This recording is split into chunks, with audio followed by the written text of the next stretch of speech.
The apartment had everything I'd dreamed of. Hardwood floors, exposed brick walls, a kitchen island big enough to actually cook on, and windows that let in real sunlight instead of the fluorescent glow from the office building next door that currently served as my morning alarm. "Your credit application has been denied," the leasing agent said, sliding the rejection letter across her desk. "I'm sorry, Miss Chen, I mean Miss Rodriguez." I stared at the paper, reading the same line 3 times. Recent large purchase activity and high credit utilization ratio indicate financial overextension. "There must be some mistake," I said. "My credit score was 780 last month. I've never missed a payment on anything." The leasing agent, a woman named Karen with kind eyes and apologetic smile lines, pulled up my credit report on her computer. "It shows here that you recently made a purchase for $38,400 at Tiffany & Company," she said, squinting at her screen. "That's pushing your available credit to 93% utilization, which is, well, it's not ideal for rental applications." My stomach dropped. I've never been to Tiffany & Company in my life. Karen's expression shifted from apologetic to concerned. "Miss Rodriguez, you might want to look into this. This kind of unauthorized activity could indicate identity theft." I drove home from that appointment in a fog of confusion and growing dread. $38,000 at Tiffany & Company. The only person I knew who shopped at Tiffany was my sister Victoria, and she certainly didn't have $38,000 to spend on jewelry. But she did have access to my credit cards. When we were younger and I'd first gotten my credit card, Mom had insisted I add Victoria as an authorized user, just in case of emergencies. Victoria was 19 then, irresponsible with money, and had already maxed out 2 of her own cards. I was 23, stable, and had just landed my first real job at a marketing firm. "It's just temporary," Mom had promised, "until Victoria gets back on her feet. You know how hard it is to build credit from nothing." That was 6 years ago. I'd meant to remove Victoria from the account dozens of times, but every time I brought it up, there was some crisis or drama that made it seem selfish to cut off her access during a difficult time. When Victoria lost her job, she needed the card for basic necessities while job hunting. When she got a new job, she needed it to buy professional clothes for her career development. When she started dating Marcus seriously, she needed it for dates because investing in a good relationship is investing in her future. There was always a reason, always a justification, always some family emergency that made me the selfish one for wanting to protect my own financial security. But $38,000 at Tiffany & Company was not a basic necessity. I called the credit card company from my car, still sitting in the apartment complex parking lot. "I need to verify a recent charge," I told the customer service representative. "Tiffany & Company for $38,400. There was typing, then a pause. "Yes, that charge was made yesterday at the Tiffany & Company location in downtown." The card ending in 4792 was swiped in person, and the cardholder signed for the purchase. Card ending in 4792. Victoria's card. My card that Victoria had been carrying around for 6 years. "I need to speak to someone about fraud," I said. The fraud department was more thorough. They walked me through the purchase details, the signature verification, and my options for disputing the charge. "Given the amount involved, Miss Rodriguez, I have to inform you that this falls under federal jurisdiction for credit card fraud," the fraud specialist explained. "If you choose to dispute this as unauthorized use, we'll need to involve law enforcement." "And if it was my sister using the card I authorized her on?" "That depends on whether she had permission for this specific purchase. If she used the card for something you didn't authorize, especially something this expensive, that could still constitute fraud even between family members." I thanked them for the information and told them I needed 24 hours to figure out what had happened before filing a formal dispute. Then I drove to Victoria's apartment. Marcus answered the door, grinning wider than I'd seen since they started dating 8 months ago. Before I could say a word, he grabbed my hand and pulled me inside. "Jess. Perfect timing. Victoria, your sister's here." Victoria emerged from the bedroom, and the first thing I saw was her left hand. The ring was massive. A round diamond that had to be at least 3 carats, surrounded by smaller diamonds, all set in what looked like platinum. It was stunning. And it was paid for with my credit card. "Jess." Victoria squealed, running over to show me her hand up close. "Look." Marcus proposed last night. Isn't it incredible? I stared at the ring, doing quick math in my head. The main diamond alone probably cost $25,000. The setting, the smaller diamonds, the craftsmanship. $38,000 was probably getting a deal. It's beautiful, I said carefully. How did Marcus save up for something like this? Marcus looked sheepish. Well, that's the thing. I've been planning this for months, but when I went to buy the ring, my credit got declined. Some issue with my debt-to-income ratio from my student loans. Victoria jumped in. So I offered to help. I mean, it's my ring, right?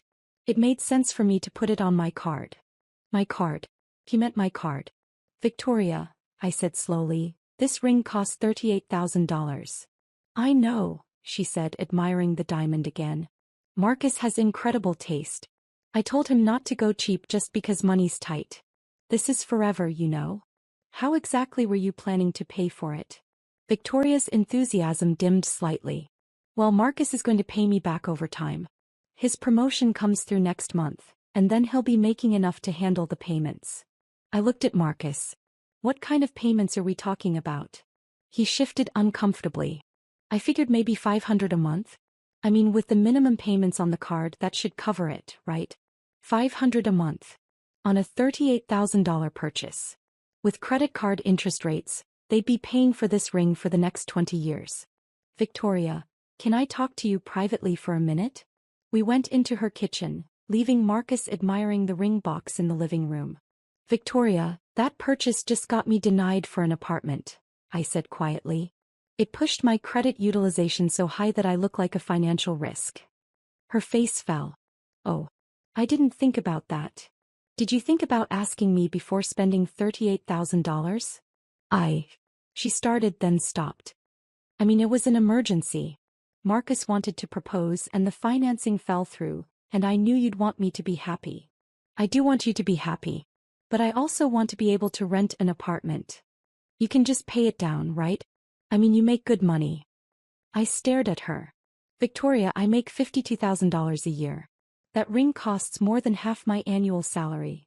But you're so good with money, she said, as if my financial responsibility somehow meant I had unlimited resources. You'll figure it out. The payment on this with interest would be over $1,000 a month for 3 years. That's more than my rent. Victoria's face was starting to show irritation instead of guilt. Jess, this is my engagement. This is the most important moment of my life. Can't you just be happy for me? I am happy for you. But I'm also terrified that you just destroyed my financial stability without asking. Family helps family, she said, crossing her arms. You've always said that. Family asks before spending someone else's money. It's not someone else's money. It's family money. Mom always said we should share everything. I felt that familiar knot in my stomach that came whenever Victoria used family loyalty to justify taking advantage of me.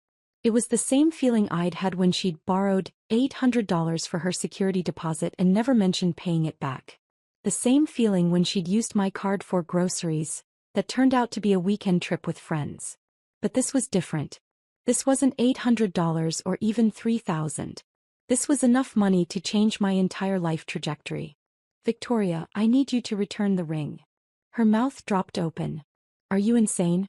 I can't return my engagement ring. You can't afford your engagement ring. Marcus will pay for it. When? How?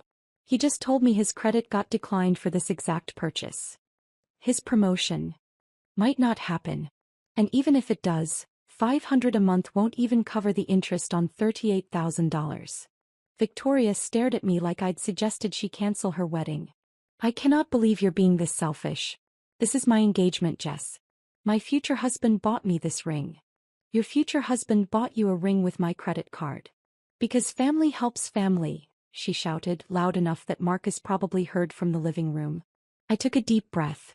Victoria, I'm going to ask you one more time. Will you return the ring and find something you can actually afford? Absolutely not. Then I guess we have a problem. I left her apartment and drove straight to the police station. The desk sergeant listened to my story with the weary expression of someone who'd heard variations of it 100 times.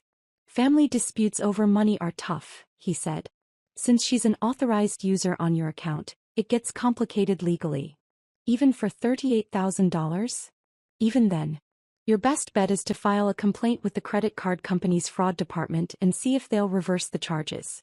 If they determine it was unauthorized use, then we can talk about criminal charges. What if I want to file a report now? He handed me a form. You can file a report for credit card fraud. But understand that if we investigate and find evidence of a crime, your sister could be arrested. Are you prepared for that? I stared at the form, thinking about Victoria's face when she showed me the ring. Her excitement, her joy, her complete inability to understand why I was upset about her spending my money without permission. Can I take this home and think about it? Sure. But don't wait too long. The sooner you report fraud, the better your chances of getting the charges reversed. I spent that night researching credit card fraud, family financial abuse, and my legal options. What I learned was sobering. According to the federal law, unauthorized use of a credit card is a felony if the amount exceeds $1,000. It didn't matter if the person was family. It didn't matter if they were an authorized user who exceeded their authorization. What mattered was whether the cardholder gave specific permission for the purchase.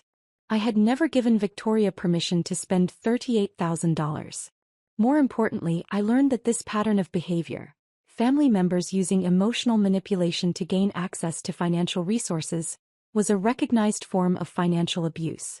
The websites I found described scenarios that felt like reading my own diary. Does your family member make financial decisions that affect you without your input? Do they justify large expenditures by saying family shares everything?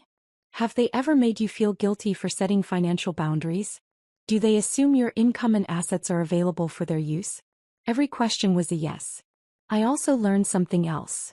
I wasn't the first person in my family to be Victoria's financial safety net.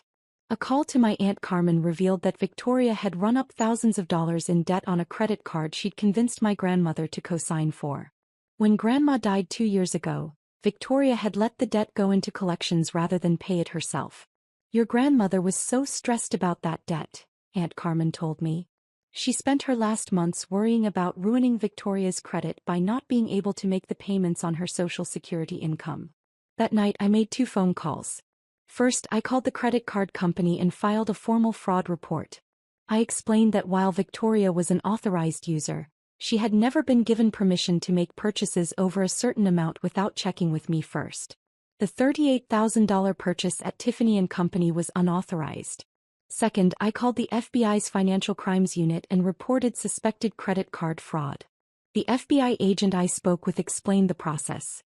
They would investigate the complaint, gather evidence, and determine whether federal charges were warranted. Given the amount involved and the interstate nature of credit card processing, this fell squarely under federal jurisdiction. The fact that it's a family member doesn't change the legal implications, Agent Martinez explained. Fraud is fraud. We'll be in touch within 72 hours to schedule an interview and collect evidence. 3 days later, I was sitting in a federal building downtown, providing a sworn statement about Victoria's unauthorized use of my credit card. I brought bank statements, credit card statements, text messages, and a detailed timeline of Victoria's financial behavior over the past 6 years. The agent was thorough.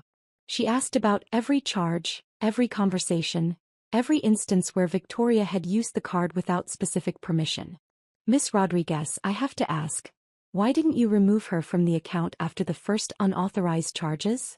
Family pressure, I said honestly. Every time I tried to set boundaries, my parents would get involved and make me feel guilty for abandoning my sister during a difficult time. Agent Martinez nodded. We see this pattern frequently in financial fraud cases involving family members. The victim is often manipulated into believing they're obligated to provide financial support, even when that support involves criminal behavior. Is what she did actually criminal? Using someone else's credit card without permission for $38,000? Yes, that's a federal crime. The fact that she's your sister and an authorized user complicates things, but it doesn't change the basic legal facts. She explained the next steps. They would interview Victoria, examine the evidence, and determine whether to pursue criminal charges. The process could take several weeks. In the meantime, Agent Martinez said, I'd recommend you remove her access to all your financial accounts immediately. And be prepared for significant family backlash when she learns about the investigation. I spent the weekend removing Victoria from every account, changing passwords and securing my financial information. I also researched lawyers who specialized in family financial disputes just in case. Monday morning, Agent Martinez called. We'd like to interview your sister this afternoon. We're also going to need to examine the ring and any documentation from the purchase. Are you going to arrest her? That depends on what we find during the interview. But Miss Rodriguez, I want you to be prepared for the possibility that your sister will be charged with federal credit card fraud. That afternoon while I was at work, Victoria called me screaming. What did you do? She shrieked into the phone. The FBI just left my apartment. They took pictures of my ring. Marcus is freaking out. I reported the unauthorized use of my credit card, I said calmly. It wasn't unauthorized. I'm an authorized user. You never asked permission to spend $38,000. I shouldn't have to ask permission. We're family. Victoria, you committed federal credit card fraud. I did not. Mom, get on the phone. Suddenly my mother's voice was on the line. Jessica Maria Rodriguez, what have you done? I protected my financial security. You called the FBI on your own sister. I reported credit card fraud. Over a ring? This is Victoria's engagement ring.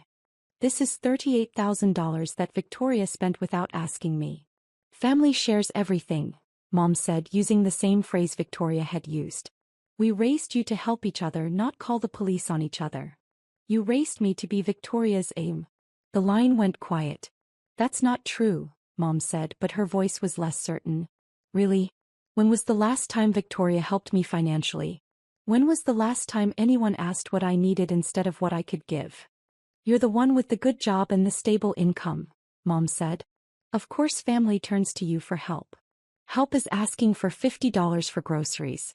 Fraud is spending $38,000 without permission. Dad's voice joined the conversation. Jess, you're tearing this family apart. The family tore itself apart the moment you all decided my money belonged to everyone except me. Don't be so dramatic, Dad said. Victoria will pay you back. When? How? She's never paid me back for anything. She's getting married. Marcus will help. Marcus couldn't qualify for financing for this ring. How is he going to pay it back? There was another long pause. You'll work it out, Mom said finally. You always do. And there was the family's solution to every financial problem. Jessica will work it out. Jessica will figure it out. Jessica will sacrifice whatever she needs to sacrifice to make everyone else's problems go away. Not this time, I said. This time Victoria works it out. I hung up the phone and turned off the ringer. 2 days later, Agent Martinez called with an update. We've completed our investigation, she said. Your sister admitted to making the purchase without your specific permission. She also admitted that she knew she couldn't afford to pay for the ring herself. What does that mean? It means we have a clear case of credit card fraud. We're filing federal charges. My stomach dropped. Despite everything, despite the financial damage and the family manipulation, I had hoped it wouldn't come to this. What kind of charges? 1 count of credit card fraud under federal law.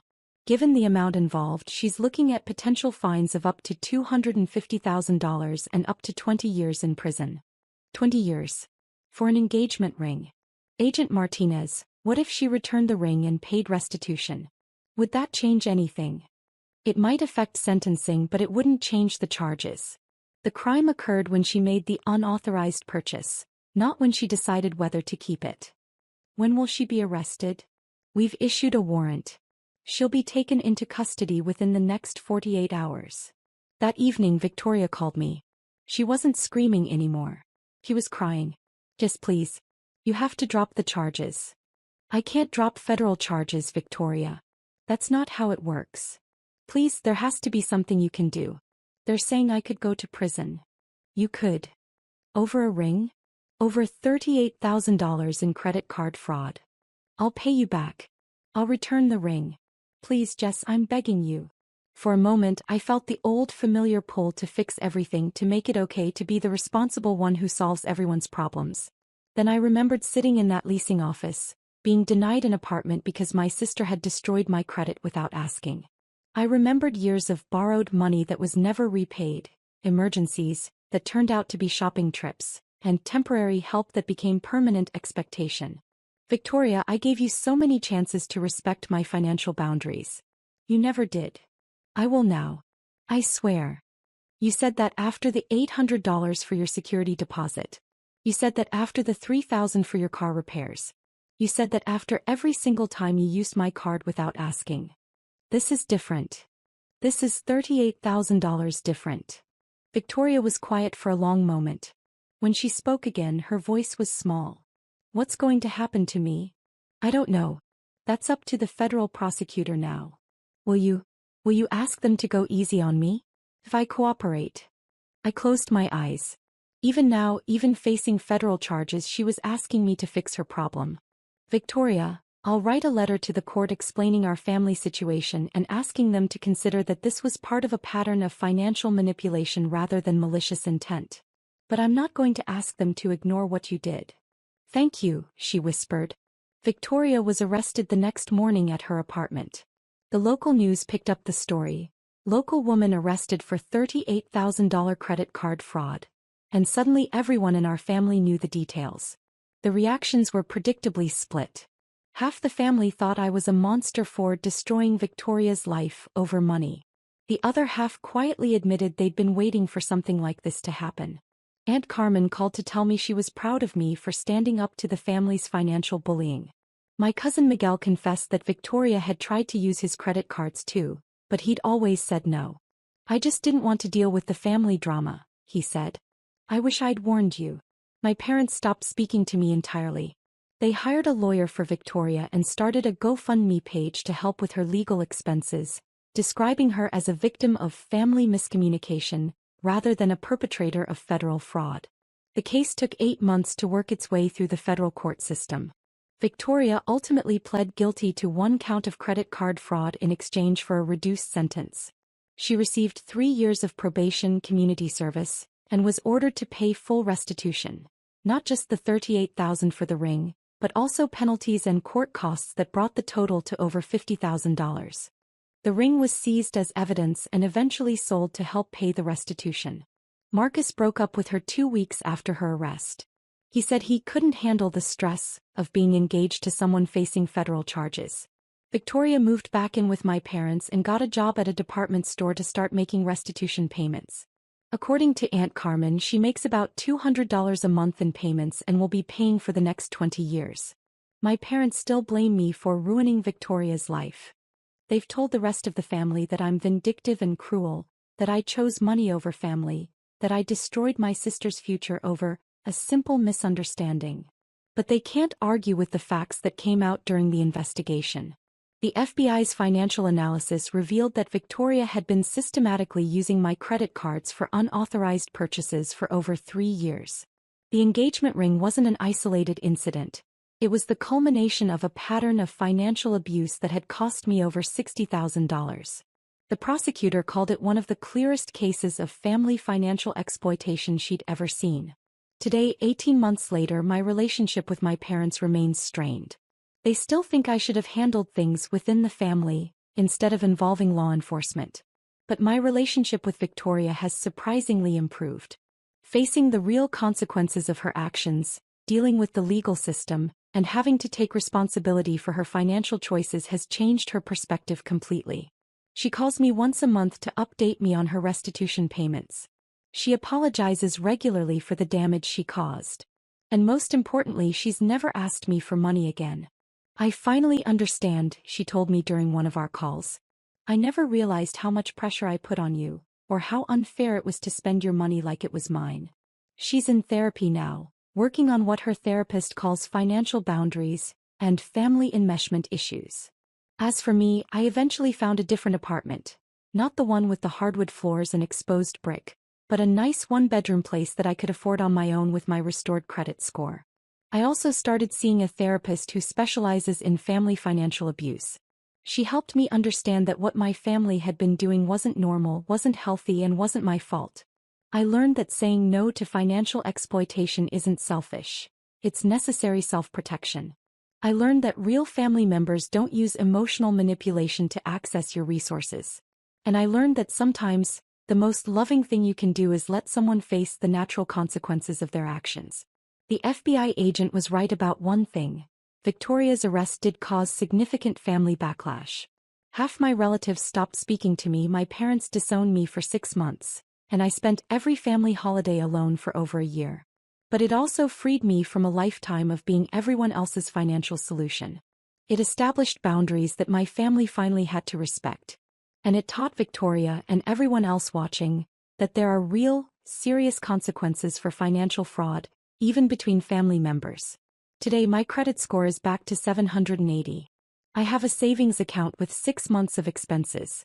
I'm dating someone who pays for his own meals and would never dream of using my credit cards without asking. And most importantly, I sleep well at night knowing that I chose my own financial security over my family's comfort with exploiting me. It was the hardest thing I've ever done and the best decision I've ever made. Some people still think I went too far, that I should have found a way to handle things without involving the FBI. They think family loyalty should have trumped financial protection. But I know the truth. The federal charges weren't punishment for one ring purchase. They were the inevitable consequence of years of financial abuse that my family had normalized and I had enabled. Victoria didn't go to prison because I called the FBI. She faced federal charges because she committed federal fraud. And for the first time in my adult life, that wasn't my problem to solve.